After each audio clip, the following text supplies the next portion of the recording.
ओम शांति। शिव बाबा गरीब निवास है, श्री कृष्ण को ऐसे नहीं कह सकते क्योंकि वह तो धनवान है। श्री कृष्ण को गरीब निवास नहीं कहा जा सकता। शिव बाबा ही गरीब निवास है। जो साहूकार भारत था अभी फिर गरीब बना है, दोबारा उसको साहूकार बनाने के लिए शिव बाबा आए हैं। आज 6 फरवरी 2026 की साकार मुरली के मधुर महावाक्य हैं। बाबा कहते, मीठे बच्चे, अभी ये चढ़ती कला का समय है। भारत गरीब से साहूकार बनता है। तुम बाप से सतयुगी बादशाही का वर्षा ले लो। प्रश्न है आज की मुरली से, बाप का कौन सा टाइटल श्री कृष्ण को नहीं दे सकते हैं? उत्तर दिया, बाप है गरीब निवास। श्री कृष्ण को ऐसे नहीं कहेंगे, वे तो बहुत धनवान है। उनके राज्य में सब साहूकार हैं। बाप जब आते हैं तो सबसे गरीब भारत है। भारत को ही साहूकार बनाते हैं। तुम कहते हो हमारा भारत स्वर्ग था, अभी नहीं है, फिर से बनने वाला है। गरीब निवास बाबा ही भारत को स्वर्ग बनाते हैं ना। गीत है, आखिर वह दिन आया आज। ओम शांति, ओम शांति। मीठे बाबा, मीठे मीठे रूहानी बच्चों ने गीत सुना। जैसे आत्मा गुप्त है और शरीर प्रत्यक्ष है। आत्मा इन आंखों से देखने में नहीं आती है, इनकॉग्निटो है ना, है जरूर, परंतु इस शरीर से ढकी हुई है। इसलिए कहा जाता है आत्मा गुप्त है। आत्मा खुद कहती है मैं निराकार हूँ, यहाँ साकार में आकर गुप्त बनी हूँ। आत्माओं की दुनिया निराकारी है, उसमें तो गुप्त की बात ही नहीं है। परमात्मा, परम पिता परमात्मा भी तो वहां पे रहती है ना। उनको कहा जाता है सुप्रीम। परम पिता परमात्मा को सुप्रीम कहा जाता है। ऊंच ते ऊंच आत्मा, परे ते परे रहने वाला परम आत्मा। बाप कहते हैं जैसे तुम गुप्त हो, मुझे भी गुप्त आना पड़े।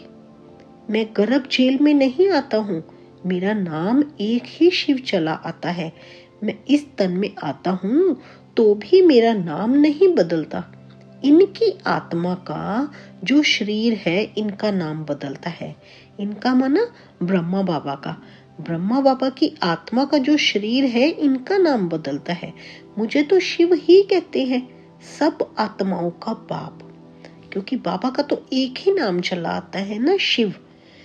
सभी आत्माओं के नाम, जैसे 84 जन्म अगर लिए तो 84 नाम उनके होंगे ना, उन्हीं आत्माओं के, लेकिन बाबा का एक ही नाम चला आता है, शिव। तो तुम आत्माएं इस शरीर में गुप्त हो, इस शरीर द्वारा कर्म करती हो। मैं भी गुप्त हूँ। तो बच्चों को ये ज्ञान अभी मिल रहा है कि आत्मा इस शरीर से ढकी हुई है। आत्मा है इनकॉग्निटो, शरीर है कॉग्निटो। मैं भी हूँ अशरीरी। बाप इनकॉग्निटो इस शरीर द्वारा सुनाते हैं। तुम भी इनकॉग्निटो हो, शरीर द्वारा सुनते हो, क्योंकि आत्मा सुन रही है ना। शरीर तो बाहर ढका हुआ है, आत्मा को ढक के रखा हुआ है शरीर ने। तो सुन कौन रहा है? सुन तो आत्मा ही रही है ना। तभी पापा कहते तुम भी इनकॉग्निटो हो, माना तुम्हारी आत्मा भी तो इनकॉग्निटो है ना। वो इनविजिबल है, विजिबल तो शरीर ही हो रहा है ना। तुम जानते हो बाबा आया हुआ है भारत को फिर से गरीब से साहूकार बनाने। क्योंकि हम ही पुकार रहे थे ना बाबा को। तुम कहेंगे हमारा भारत, हर एक अपने स्टेट के लिए कहेंगे हमारा गुजरात, हमारा राजस्थान, हमारा हमारा कहने से उसमें मोह रहता है। हमारा भारत गरीब है, ये सभी मानते हैं, परंतु उन्हें ये पता नहीं कि हमारा भारत साहूकार कब था, कैसे था। तुम बच्चों को बहुत नशा है। हमारा भारत तो बहुत साहूकार था, दुख की बात नहीं थी। सतयुग में दूसरा कोई धर्म नहीं था, एक ही देवी देवता धर्म था। ये किसको पता नहीं है? ये जो वर्ल्ड की हिस्ट्री ज्योग्राफी है, ये कोई नहीं जानते। अभी तुम अच्छी रीति समझते हो। हमारा भारत बहुत साहूकार था, अभी बहुत गरीब है। अभी फिर बाप आए हैं साहूकार बनाने। भारत सतयुग में बहुत साहूकार था, जबकि देवी देवताओं का राज्य था। फिर वह राज्य कहाँ चला गया, ये कोई नहीं जानते। ऋषि मुनि आदि भी कहते थे हम रचता और रचना को नहीं जानते। बाप कहते हैं सतयुग में देवी देवताओं की रचता और रचना के आदि मध्य अंत का ज्ञान नहीं था। सतयुग में भी देवी देवताओं को रचता और रचना के आदि मध्य का ज्ञान नहीं था। ये ज्ञान अभी हम बच्चों को बाबा ने ही दिया है। अगर उन्हों को भी ज्ञान हो कि हम सीढ़ी उतरते कलयुग में चले जाएंगे तो बादशाही का सुख भी ना रहे, चिंता लग जाए। अगर उनको पता हो तो उनको तो चिंता लग जाए। इसलिए देवी देवताओं को भी रचता और रचना के आदि मध्य अंत का ज्ञान नहीं था। अभी तुमको चिंता लगी हुई है, हम सतो प्रधान थे, फिर हम सतो प्रधान कैसे बने? हम आत्माएं जो निराकारी दुनिया में रहती थी वहां से फिर कैसे सुखधाम में आए, ये भी ज्ञान है। हम अभी चढ़ती कला में हैं, क्योंकि अभी हमारी चढ़ती कला है ना। हमें बाबा तमो प्रधान से सतो प्रधान बनाने आए हैं। अभी हमारी चढ़ती कला है। ये 84 जन्मों की सीढ़ी है।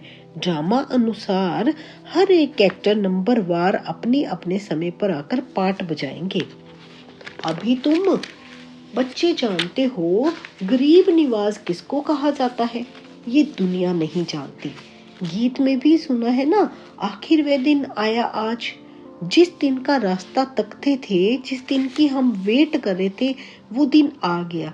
सब भक्त वेट करते थे ना, भगवान कब आकर हम भक्तों को इस भक्ति मार्ग से छुड़ाए, सदगति में ले जाए। ये अभी समझा है। बाबा फिर से आ गया है इस शरीर में, है ना, ब्रह्मा बाबा के शरीर में। शिव जयंती भी मनाते हैं तो जरूर आते हैं। ऐसे भी नहीं कहेंगे मैं श्री कृष्ण के तन में आता हूँ, नहीं। बाप कहते हैं श्री कृष्ण की आत्मा ने 84 जन्म लिए। उनके बहुत जन्मों के अंत का ये अंतिम जन्म है। जो पहले नंबर में था वह अब अंत में है ना। तत्त्वम, मैं तो आता हूँ साधारण तन में। तुमको आकर बतलाता हूँ तुमने कैसे 84 जन्म भोगे हैं। सरदार लोग भी कहते हैं ना, एक ओंकार परम पिता परमात्मा बाप है। एक ओंकार माना एक परम पिता परमात्मा एक बाप ही तो है ना। वे बरोबर मनुष्य से देवता बनाने वाला है, तो क्यों नहीं हम भी देवता बने। जो देवता बने होंगे वे एकदम चटक पड़ेंगे। बाबा कहते जो पहले देवता बने होंगे वो एकदम से चटक पड़ेंगे, माना जैसे ही वो बाबा का ज्ञान सुनेंगे तो एकदम से उसमें लग जाएंगे। देवी देवता धर्म का तो एक भी अपने को समझते नहीं। और धर्मों की हिस्ट्री बहुत छोटी है, कोई की 500 वर्ष की, कोई की 1250 वर्ष की। तुम्हारी हिस्ट्री है 5000 वर्ष की। देवी देवता धर्म वाले ही स्वर्ग में आएंगे, और धर्म तो आते ही बाद में है। देवता धर्म वाले भी अब और धर्मों में कन्वर्ट हो गए हैं। ड्रामा अनुसार वे भी ऐसे कन्वर्ट हो जाएंगे, फिर भी ऐसे ही कन्वर्ट हो जाएंगे, फिर अपने अपने धर्म में लौट कर आएंगे। बाप समझाते हैं बच्चे, तुम तो विश्व के मालिक थे, तुम भी समझते हो बाबा स्वर्ग की स्थापना करने वाला है, तो हम क्यों नहीं स्वर्ग में होंगे। बाप से हम वर्षा जरूर लेंगे। तो इससे सिद्ध होता है ये हमारे धर्म का है। जो नहीं होगा वह नहीं आएगा। कहेंगे पराये धर्म में क्यों जाए। तो बच्चे जानते हो सतयुग नई दुनिया में देवताओं को बहुत सुख थे। सोने के महल थे। सोमनाथ के मंदिर में कितना सोना था।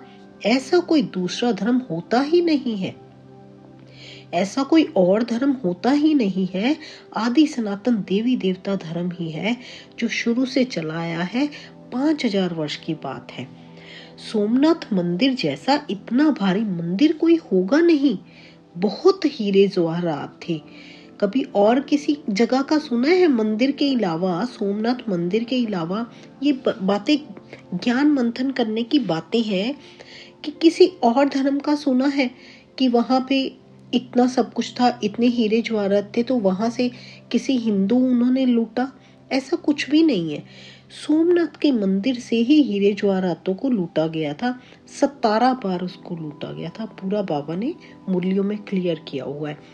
बुद्ध आदि के कोई हीरे जवाहरातों के महल थोड़ी होंगे। क्योंकि नहीं थे ना और किसी के। सबसे ज्यादा धन किन के पास था? देवी देवताओं के पास। मंदिरों में आके गया, जैसे जैसे नीचे उतरते गए तो भक्ति मार्ग स्टार्ट हुआ, मंदिर बने, मंदिरों में ये सारा सोना वहां पे लगाया गया, सब कुछ किया। लेकिन धीरे धीरे अभी भारत की ये दशा आ गई, अभी भारत गरीब हो गया। तो बाबा फिर भारत को साहूकार बनाने आए हैं। आगे बाबा कहते, तुम बच्चों को जिस बाप ने इतना ऊंच बनाया है, उनकी तुमने कितनी इज्जत रखी है। इज्जत रखी जाती है ना, समझते हैं, अच्छा कर्म करके गए हैं। अभी तुम जानते हो सबसे अच्छे कर्म पतित पावन बाप ही करके जाते हैं। तुम्हारी आत्मा कहती है सबसे उत्तम ते उत्तम सेवा बेहद का बाप आकर करते हैं। हमको रंक से राव, बैगर से प्रिंस बना देते हैं। जो भारत को स्वर्ग बनाते हैं उनकी अभी इज्जत कोई नहीं रखते। बाबा कहते अभी आप उनकी कोई इज्जत नहीं रखते। तुम जानते हो ऊंच ते ऊंच मंदिर गाया हुआ है जिसको लूट गए। लक्ष्मी नारायण के मंदिर को कभी किसी ने लूटा नहीं है, सोमनाथ के मंदिर को लूटा है। भक्ति मार्ग में भी बहुत धनवान होते हैं, राजाओं में भी नंबरवार होते हैं ना। जो ऊंच मर्तबे वाले होते हैं तो छोटे मर्तबे वाले उन्हों की इज्जत रखते हैं। दरबार में भी नंबरवार बैठते हैं ना। बाबा तो अनुभवी है। यहाँ की दरबार है पतित राजाओं की, पावन राजाओं की दरबार कैसी होगी? जबकि उन्हों के पास इतना धन है तो उन्हों के घर भी इतने अच्छे होंगे। अभी तुम जानते हो बाप हमको पढ़ा रहे हैं, स्वर्ग की स्थापना करा रहे हैं। हम महारानी महाराजा स्वर्ग के बनते हैं, फिर हम गिरते गिरते भक्त बनेंगे। तो पहले पहले शिव बाबा के पुजारी बनेंगे, क्योंकि सबसे पहले जो अव्यभिचारी पूजा शुरू हुई तो शिव बाबा की ही तो पूजा शुरू होती है ना। फिर बाबा कहते गिरते गिरते सबसे पहले पहले तो शिव बाबा के पुजारी बनेंगे। जिसने स्वर्ग का मालिक बनाया उनकी ही पूजा करेंगे। वे हमको बहुत साहूकार बनाते हैं। अभी भारत कितना गरीब है। जो जमीन 500 रुपए में ली थी उसकी वैल्यू आज 5000 से भी अधिक हो गई है। ये सब है आर्टिफिशियल दाम। वहां तो धरती का मूल्य होता नहीं, जिसको जितना चाहिए ले लेवे। ढेर की ढेर जमीन पड़ी होगी। मीठी नदियों पर तुम्हारे महल होंगे। मनुष्य बहुत थोड़े होंगे। प्रकृति दासी होगी। फल फूल सब बहुत अच्छे मिलते रहेंगे। अभी तो कितनी मेहनत करनी पड़ती है तो भी अन्न नहीं मिलता। मनुष्य बहुत भूख प्यास में मरते हैं। तो गीत सुनने से तुम्हारे रोमांच खड़े हो जाने चाहिए। बाप को गरीब निवास कहते हैं। गरीब निवास का अर्थ समझा ना। किसको साहूकार बनाते हैं, जरूर जहां आएगा उनको साहूकार बनाएंगे ना। तुम बच्चे जानते हो हमको पावन से पतित बनने में 5000 वर्ष लगते हैं।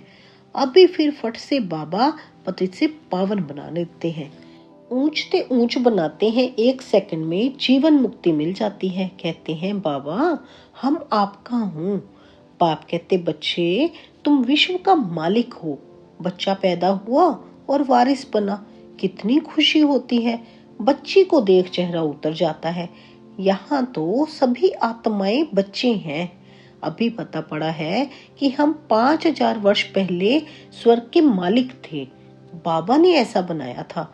शिव जयंती भी मनाते हैं, परंतु ये नहीं जानते कि वे कब आया था। लक्ष्मी नारायण का राज्य था, ये भी कोई नहीं जानते। जयंती मनाते सिर्फ लिंग के बड़े बड़े मंदिर बनाते हैं, परंतु वे कैसे आया, क्या आकर किया, कुछ भी नहीं जानते। इसको कहा जाता है ब्लाइंड फेथ, माना अंधश्रद्धा। उनको ये पता ही नहीं कि हमारा धर्म कौन सा है, कब स्थापन हुआ। और धर्म वालों को पता है बुद्ध कब आया, और जो धर्म वाले उनको पता है जैसे बुद्ध कब आया, तिथि तारीख भी है। शिव बाबा की, लक्ष्मी नारायण की कोई तिथि तारीख नहीं है। 5000 वर्ष की बात को लाखों वर्ष लिख दिया है। लाखों वर्ष की बात किसको याद आ सकेगी?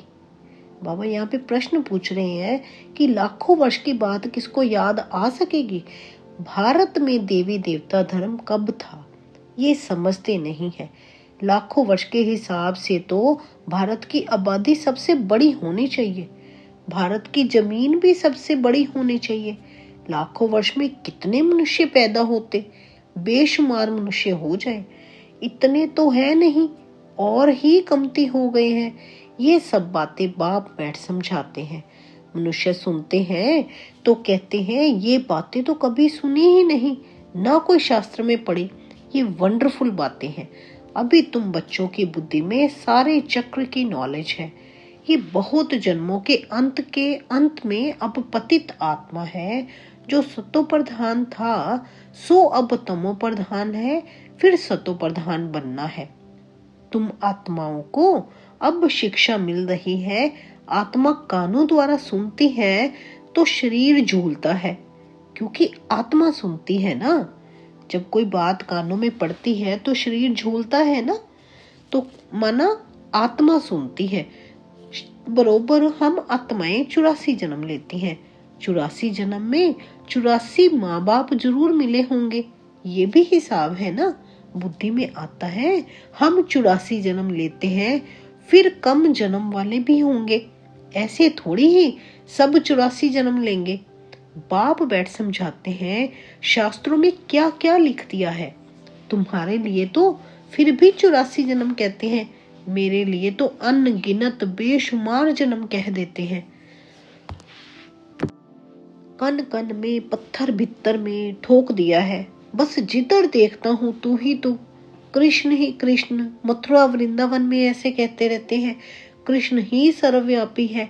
राधे पंथी वाले फिर कहते हैं राधे ही राधे है, तुम भी राधे हम भी राधे।